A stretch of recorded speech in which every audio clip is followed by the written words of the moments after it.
अब हम रिवाइज कर लेंगे इलास्टिसिटी ऑफ डिमांड। देखो डिमांड चैप्टर बताता है कि प्राइस बढ़ेगा तो डिमांड कम होगा, प्राइस कम होगा तो डिमांड बढ़ेगा। इलास्टिसिटी बताता है कितने से, कि रेस्पॉन्स क्या होगा। यहाँ पे हम रेस्पॉन्स की बात करें कि भाई प्राइस कम हुआ तो डिमांड बढ़ रहा है कि नहीं बढ़ रहा है, और कितना बढ़ रहा है और कितना नहीं बढ़ रहा है। तो यहाँ पे ये चैप्टर में हम ये डिस्कस करते हैं, और यहाँ पे बहुत सारे फॉर्मुलेज वगैरह रहते हैं, डायग्राम रहते हैं, तो थोड़ा बच्चों को कंफ्यूजन होता है, तो इसको स्लोली हम पहले कवर कर लेते हैं। ओके, इलास्टिसिटी डिमांड, इलास्टिसिटी क्या दिखाता है अपने को, responsiveness of one variable due to change in the another variable. यहाँ पे रेस्पॉन्स बताता है कि क्या रेस्पॉन्स आ रहा है, ठीक है। Degree of responsiveness of quantity demanded to change in price और अदर फैक्टर। रेस्पॉन्स किसका भाई, रेस्पॉन्स बताएगा क्वांटिटी डिमांड का। रेस्पॉन्स कौन करेगा भाई, प्राइस बढ़ा तो किसका रेस्पॉन्स देखूंगा, क्वांटिटी का। क्वांटिटी क्या कैसी बिक रही है, प्राइस बढ़ने की वजह से कितने लोग क्वांटिटी खरीद रहे हैं या कितनी कम खरीद रहे हैं, कितनी ज्यादा खरीद रहे हैं, क्या रेस्पॉन्स आ रहा है पब्लिक का। Okay fine. सबसे पहला इसका आंसर है types of elasticity of demand, IPC, income elasticity, price elasticity and cross elasticity. ठीक है, पहला है income elasticity. It refers to degree of responsiveness, किसका रेस्पॉन्स देखेंगे, change in quantity demanded to मैंने divide by change in income only and other factor remain constant. Other factor remain unchanged बोलो या remain constant. Other factor game नहीं खेल रहे, यहाँ सिर्फ और सिर्फ ये जो क्वांटिटी डिमांड चेंज हो रही है वो सिर्फ और सिर्फ किसकी वजह से हो रही है, इनकम में चेंज होने की वजह से, उसको कहते हैं इनकम इलास्टिसिटी। अब इसका फॉर्मूला क्या होता है, E Y, Y is alphabet जो वाई है उससे डिनोट होता है अपनी इनकम। फॉर्मूला क्या है, percentage change in quantity demanded divide by percentage change in income. Quantity demand हमेशा न्यूमरेटर में रहेगा, डिनोमिनेटर में क्या आएगा, इनकम। इनकम में चेंज होने की वजह से डिमांड में कितना चेंज हुआ, इनकम में चेंज होने की वजह से डिमांड में कितना चेंज हुआ, इसलिए इनकम आएगा डिनोमिनेटर में और न्यूमरेटर में आएगा क्वांटिटी डिमांडेड। अब इसको सिंबॉलिकली कैसे लिखेंगे, change in percentage change in quantity upon percentage change in income. अब एक फॉर्मूला ओपन होगा, change in quantity upon original quantity whole divide by change in income divide by original income. ठीक है, अब जो न्यूमरेटर वाला पार्ट है वो तो सेम ही रहेगा, ये देखो ये रहा न्यूमरेटर वाला पार्ट, ऐसा लिखता हूँ मैं, यहाँ पे लिख देता हूँ, change in quantity upon original quantity, ये आपका न्यूमरेटर था। अब जो डिनोमिनेटर वाला पार्ट अगर ऊपर आ जाएगा तो ये क्या हो जाएगा, income divide by change in income. तो इसको सिंपल में मैंने लिखा है change in quantity, change in quantity, change in quantity upon change in income. Change आ गया, एग्जैक्टली क्रॉस में original income divide by original quantity, change in quantity upon change in income, change in quantity upon change in income, और cross में original income divide by original quantity. Understood, ठीक है। Same formula होता है income की जगह बस price लगा दो, जहां वाई लिखा है वहां पी लिख दो।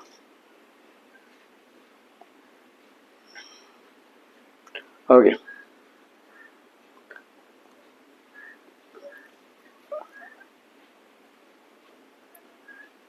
प्राइस, हाँ ये रहा प्राइस। प्राइस इलास्टिसिटी में ये अल्फ्रेड वाई ने बताया है। डेफिनेशन देखो, ratio of proportionate change in quantity demanded divide by two proportionate change in price. Other factor वगैरह कुछ यहाँ पे गेम नहीं खेलेगा, वो रिमेन कांस्टेंट है। Formula change in quantity upon change in price, पूरा फॉर्मूला सेम है, जहाँ पे खाली वाई था वहाँ पे आपको खाली पी लिख देना है। डन। तो इनकम समझ में आ गया, प्राइस समझ में आ गया। अब आता है क्रॉस। क्रॉस में कुछ नहीं है, फॉर्मूला वापस सेम ही है, बट वहाँ पे आपको एक अल्फाबेट यूज करना पड़ेगा। देखो यहाँ पे change in quantity demanded of one commodity due to change in price of another commodity. मतलब क्रॉस का मतलब होता है एक प्रोडक्ट के प्राइस चेंज होने की वजह से दूसरे कमोडिटी पे क्या फर्क पड़ रहा है, change in quantity demanded of one commodity due to change in price of another commodity. तो यहाँ पे आपको क्या करना पड़ेगा, अगर क्वांटिटी डिमांडेड की वजह में अगर आप ए ले रहे हो, कमोडिटी ए ले रहे हो कोई भी, तो प्राइस लेना पड़ेगा कमोडिटी बी का।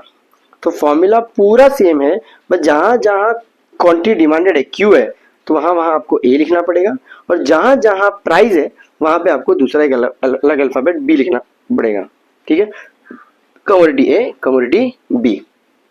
प्राइस इलास्टिसिटी का फॉर्मूला पूरा सेम लिखना है, बस खाली कमोडिटी ए कमोडिटी बी, क्योंकि change in price of one commodity due to change in price of another commodity. ठीक है, अब टाइप्स हो गया। ओके, वेरी इंपॉर्टेंट आंसर है, ठीक है, ये ध्यान से करना, अच्छे से करना, होप ये आने के चांसेस हो।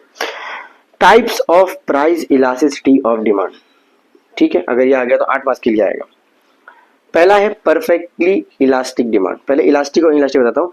इन इलास्टिक मतलब मैं उसके बगैर नहीं रह सकता, इलास्टिक मतलब मैं उसके बगैर रह सकता हूँ। इन इलास्टिक, ठीक है, जरूरत वाली चीज है। इलास्टिक चलेगा, नहीं भी मिला तो कोई दिक्कत की बात नहीं है। अब यहाँ लिखा है परफेक्टली इलास्टिक डिमांड, यहाँ लिखा है zero change in price bring about infinite change in quantity demanded.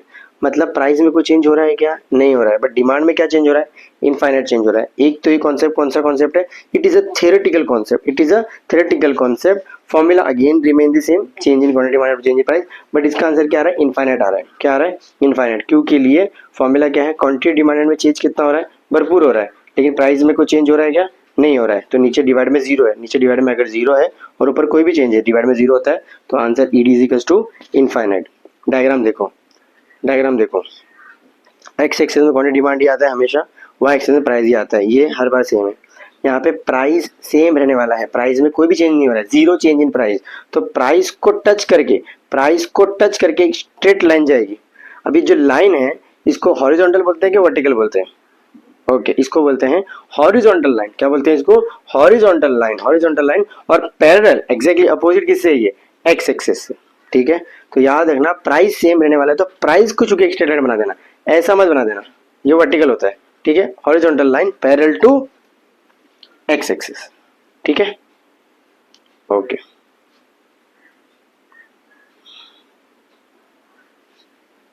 Next आपका आ जाएगा, अच्छा ये जो नाम था horizontal line parallel to X axis. Point number 2, perfectly inelastic demand. Perfectly inelastic demand मतलब प्राइस में तो चेंज हो रहा है, प्राइस में चेंज हो रहा है, क्वांटिटी डिमांड में कोई चेंज नहीं हो रहा। Percentage change in price has no effect, no effect on quantity demand. Quantity demand पे कोई इफेक्ट हो रहा ही नहीं है। एग्जांपल लेंगे आप यहाँ पे सॉल्ट, एग्जांपल क्या लेंगे? सॉल्ट।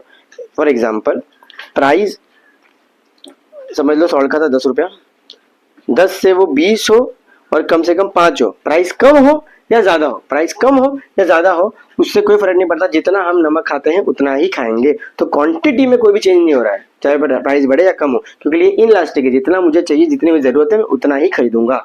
ठीक है, तो यहाँ पे क्वांटिटी को छू के एक स्ट्रेट लाइन जाएगी, स्ट्रेट लाइन जाएगी, और ये लाइन को कहते हैं vertical line parallel to Y axis. और ईडी यहाँ पे क्या रहेगा? जीरो। ईडी यहाँ पे क्या रहेगा? जीरो। परफेक्टली इलास्टिक में इनफाइनाइट, परफेक्टली इलास्टिक में जीरो। ठीक है,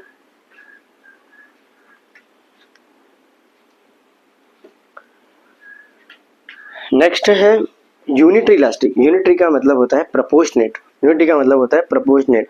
percentage change in price, price में भी चेंज हो रहा है, brings about proportionate change in quantity demanded. जितने से प्राइस बढ़ेगा उतने परसेंटेज से डिमांड गिरेगी। 50% अगर फॉल हो रहा है प्राइस में, तो 50% से ही प्राइस क्वांटिटी डिमांडेड बढ़ेगी। प्राइस कम तो डिमांड ज्यादा, तो जितना सेम रिएक्शन आएगा। तो 50 डिवाइडेड 50 इजिकल्स टू 1, तो इजिकल्स टू 1 मतलब ये हो गया यूनिटरी, ईडी इजिकल्स टू 1। ठीक है, अब यहाँ पे डायग्राम देखो, पहला ये ओरिजिनल कब बनाया, एक रैंडम बॉक्स बना दिया, ये प्राइस और क्वांटिटी के रैंडम कोई भी आप बॉक्स बना देना।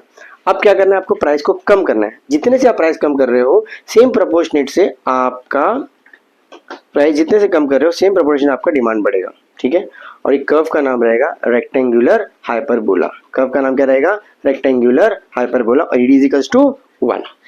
ठीक है, देखो ये कर्व का नाम क्या लिखा है? Rectangular hyperbola. अब नेक्स्ट, नेक्स्ट क्या कहता है? Relatively elastic demand. Relatively elastic demand percentage change in price brings about more than, यहाँ पे खाली क्या वर्ड आ जाएगा? More than. रिलेटिवली इलास्टिक में रिएक्शन डबल आएगा, more than proportionate change in quantity demanded. अगर प्राइस 50% से फॉल हो रहा है तो डिमांड 100% से राइज हो रहा है। ठीक है, रिएक्शन डबल आ रहा है। ठीक है, तो यहाँ पे क्या आ जाएगा? 50 डिवाइड बाई 100, एक मिनट, 100 डिवाइड बाई 50 यूटी आता था, यहाँ पे ऐसा आता था 100 डिवाइड बाई 50। ठीक है, ओके, तो 100 डिवाइड 50 करोगे तो रिएक्शन 2 आ रहा है, मतलब मोर देन 1 आ रहा है, तो ED is equals to more than 1, ED is equals to more than 1। और यहाँ ध्यान दो, अब कब कैसे बनाओगे? ध्यान दो, पहले आपने एक ओरिजिनली प्लॉट कर दिया, रैंडम एक बॉक्स बना दिया। अब प्राइस को तो कम करना है, प्राइस को तो कम करना है, बट क्वांटिटी का रिएक्शन बहुत ज्यादा आ रहा है, दिख रहा है? एकदम सेम नहीं है, थोड़ा ज्यादा है। तो कर्व, और ये कर्व का क्या नाम रहेगा? ये कर्व का नाम रहेगा फ्लैटर स्लोप। क्या नाम रहेगा? Flatter slope. ठीक है, और it is more than 1।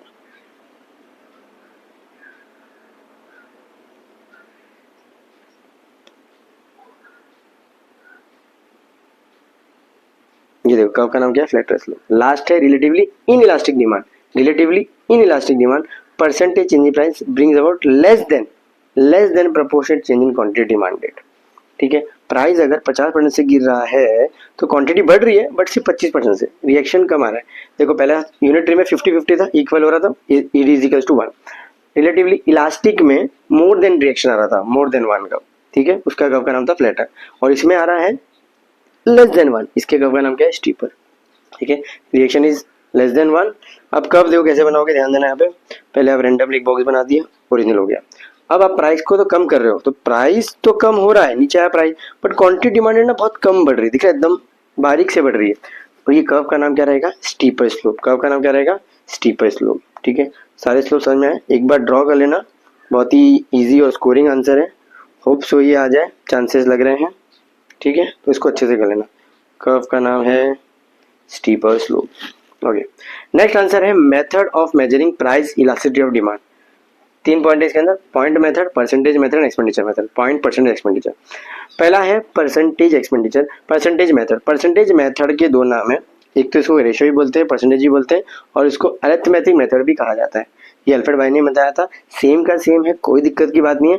Change in quantity demanded upon change in price, same formula है। ठीक है, पूरा का पूरा जो आपका प्राइस इलास्टिसिटी का आंसर है, आप वही का वही यहाँ कॉपी कर देना, कोई दिक्कत की बात नहीं।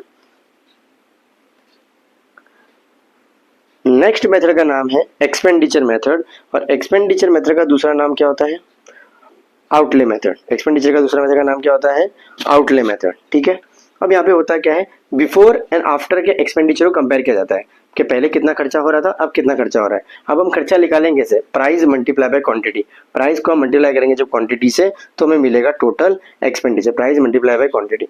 अब इसके अंदर भी 3 टाइप होते हैं, relatively elastic, unitary and relatively elastic.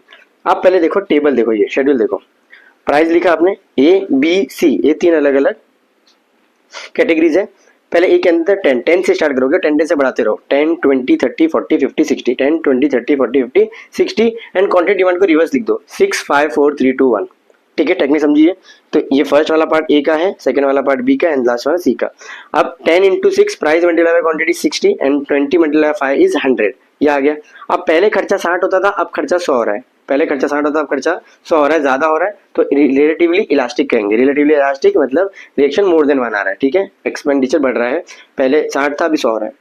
B वाला देखोगे तो आप 30 into 4 120, 40 into 3 120, 120 120 same, Ed is equals to 1, ये हो गया unitary elastic. And last C 50 into 200 60 into 1, अब पहले खर्चा 100 था, अब 60 हो रहा है, कम हो रहा है, तो ये हो गया relatively inelastic. Relatively elastic, unitary, relatively inelastic. Simple, इसको अपने ओन वर्ड में भी आप लिख सकते हो, कोई दिक्कत की बात नहीं।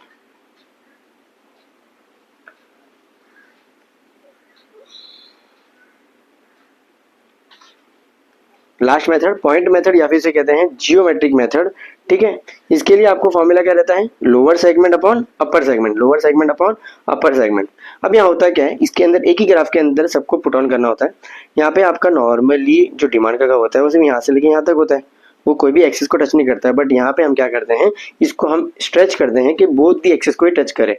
ए टच कर रहा है वाई एक्सिस को, बी टच कर रहा है एक्स एक्सिस को। ठीक है, नीचे स्टार्ट करते हैं, ये हो गया ईडी इज इक्वल टू 0, जो सेंटर रहेगा मिड रहेगा वो हो गया ईडी इज इक्वल टू 1, और जो एकदम टॉप टच कर रहा है वाई को वो हो गया ED is equal to infinite.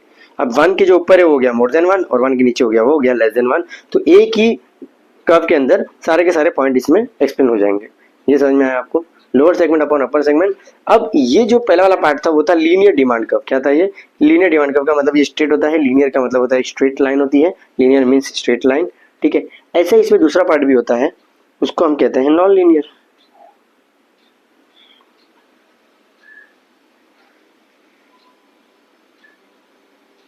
इसको हम कहते हैं नॉन लीनियर। नॉन लीनियर का मतलब ये होता है कॉन्वेक्स टू ओरिजिन, ये कर्व रहता है। देखो लाइन तो है लेकिन हमको ये कर्व दिखना है, कर्व दिखा कर्व। ओके, तो ये ई है, एकदम सिंपल। देखो E B lower segment upon upper segment, lower segment is E B upon E A, E B is lower segment, E A is upper segment. E B और E ए दोनों अगर equal है, दोनों अगर इक्वल है तो वो हो गया यूनिटरी इलास्टिक। लेकिन E B is more than, अगर ये हुआ तो हो गया रिलेटिवली इलास्टिक मोर देन 1, और ई बी अगर लेस देन हो गया ई ए से तो हो गया रिलेटिवली इलास्टिक। सिंपल टर्म में इसको समझाया है। ठीक है, थोड़ा बहुत इसको एलैबोरेट कर देना। तो ये हो गया आपका पॉइंट मेथड और जियोमेट्रिक मेथड। डन, समझा? ठीक है।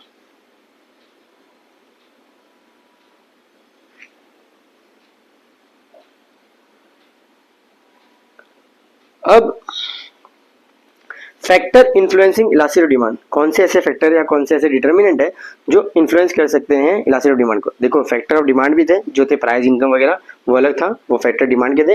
ये factor of elastic of demand है। इको में पहले क्वेश्चन बराबर पढ़ना कि वो डिमांड पूछ रहा है कि इलास्टिसिटी ऑफ डिमांड पूछ रहा है, types of elasticity of demand पूछ रहा है कि types of price elasticity of demand पूछ रहा है। प्लीज क्वेश्चन को दो बार रीड करना कि पूछ क्या रहा है। ओके, अभी आगे फैक्टर के कौन से ऐसे फैक्टर जो इलास्टिसिटी को फ्लक्चुएट करते हैं। पहला है नेचर ऑफ कमोडिटी। अगर nature of commodity luxury necessary है, अगर नेसेसरी वाली चीजें हैं तो वो क्या होगा, रिलेटिवली इलास्टिक या elastic? In elastic. In elastic मतलब चाहिए, मतलब चाहिए। इलास्टिक मतलब नहीं भी मिलेगा तो चलेगा।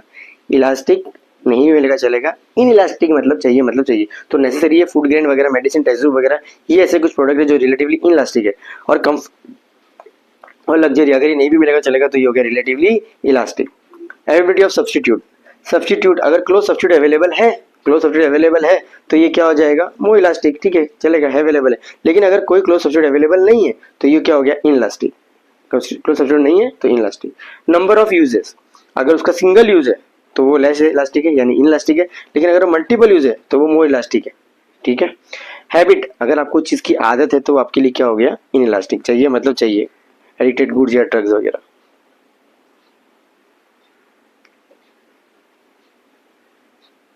नेक्स्ट पॉइंट है ड्यूरेबिलिटी। अगर वो ड्यूरेबल गुड्स है तो वो रिलेटिवली इलास्टिक है, और अगर वो पेरिशेबल गुड है यानी जो जल्दी खराब हो जाता है तो वो इनलास्टिक है। पेरिशेबल गुड जैसे कि मिल्क, वेजिटेबल वगैरह। कॉम्प्लीमेंट्री गुड मतलब मिलके ही साथ में चलते हैं, ठीक है, तो वो हो गया रिलेटिवली इनलास्टिक। कार और पेट्रोल, सिर्फ कार है मेरे पास, पेट्रोल नहीं है तो कोई मतलब नहीं है, तो दोनों मिलके साथ में चलते हैं तो वो हो गया हमारे रिलेटिवली इनलास्टिक। ठीक है। फिर आप ये देखो, urgent need of cash, urgency of need लिखा ना, अर्जेंट है, कितना अर्जेंट है, तो अर्जेंटली नीडेड, अगर अभी के अभी चाहिए तो वो इनलास्टिक है। और अगर लेस अर्जेंट है तो वो रिलेटिवली इलास्टिक है। उसके बाद दिया है time period, longer the duration उतना इलास्टिक है, और शॉर्टर ड्यूरेशन उतना इन इलास्टिक है। जितना ज़्यादा टाइम है अभी तो चलो एग्जाम है कोई दिक्कत नहीं, इलास्टिक। अरे अरे शॉर्ट ड्यूरेशन है, टाइम कम है, वो इन इलास्टिक। ठीक है।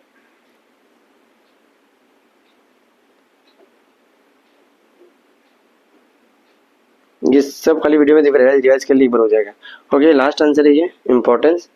खाली पॉइंटर देखो, समझ लो, कोई दिक्कत की बात नहीं है। पॉइंटर भी आएगा, अगर एग्जाम में आएगा तो लिख पाओगे। Importance of elasticity of demand. Importance of elasticity of demand, पहला इंपॉर्टेंस प्रोड्यूसर के लिए क्या इंपॉर्टेंट है कि डिसाइड कर सकता है वो प्राइस ऑफ द प्रोडक्ट। अगर उसको लगता है कि प्रोडक्ट इलास्टिक है तो वो महंगा प्राइस चार्ज करेगा, उसको लगता है कि इलास्टिक प्रोडक्ट है तो वो कम प्राइस चार्ज करेगा।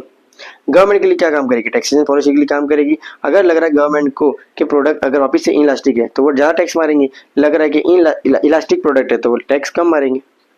ठीक है। Importance of factor pricing, factor pricing में डिटरमाइनिंग द फैक्टर प्राइस के फैक्टर क्या प्राइस रखे।